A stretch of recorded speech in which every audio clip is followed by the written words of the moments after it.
I frequently get into daydreaming and then I become aware of it, and yet I continue because it just feels good.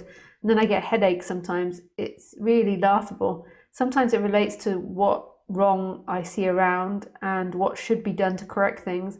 And none of these dreams really come true and bring frustration. How do I break this cycle? You have to see what it is that you're trying to get out of the daydreaming. What are you trying to get from it? Like, our mind is meant to think and create and be inventive, but what are you trying to get from those daydreams? Like, what story is it? Are you the hero? Do you fix everything? Are you better than everybody else? Like, and if that's the case, then it's more than likely, like the last person, that you don't feel good enough, you don't feel love. Or are you trying to organize the universe because you can't bear its imperfection, or you feel like it needs to be organized and it's more of a solar plexus issue, it's a more controlling issue. You can tell by what sort of stories you're telling yourself. What do you want to be?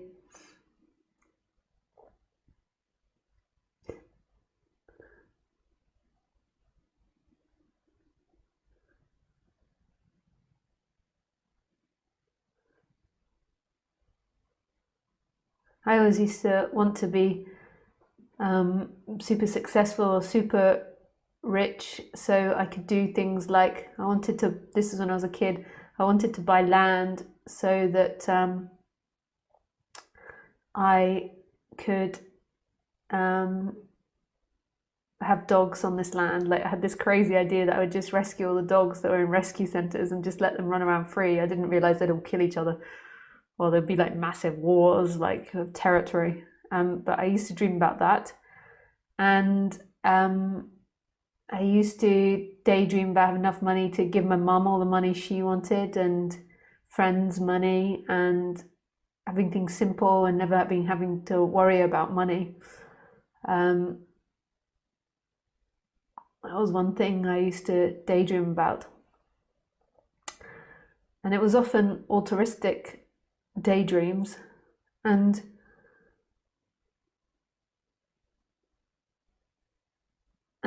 my personality grew up that, like, a very strong, like, sense of kindness, and some of that's natural, like, we're all born differently, and some of it's that I'm an empath, but another part of it is that I think what I was longing for is somebody to do all those things for me, for somebody to look after me.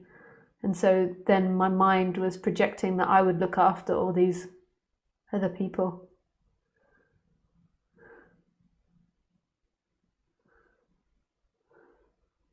They're amazing what we do. So it was really healing and soothing when I imagined myself looking after people. But really, I think what I was craving was people to look after me. Which, if you know my story, which you maybe think I share, but I don't share much of my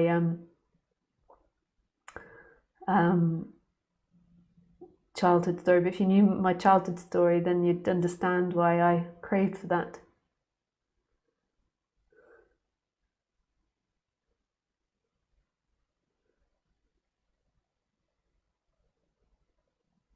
And I remember, like, I used to have other daydreams. Like, I used to fantasize about the teachers, like, looking after me. Like, it wasn't a sexual thing, but it was like them loving me and looking after me. Like, so when they gave me attention, it felt so nice. Like, especially this feminine, like the motherly quality of them being caring and looking after me.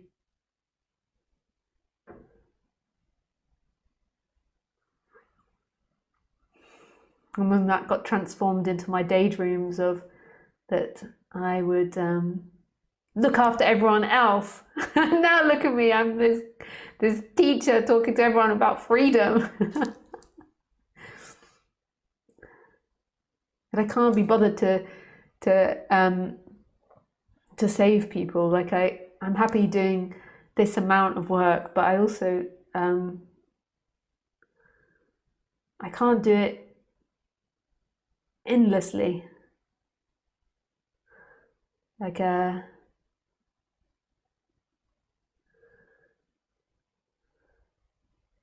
happy to give a certain amount of energy to it, and then that's enough. Like, I don't slave all day and night to try and save people or to try and help them. I give my videos and I do sessions and some retreats, and that's about enough. And I'm only really interested if people are asking me, like in my personal life, like I wouldn't ever preach this on anyone around me unless they asked.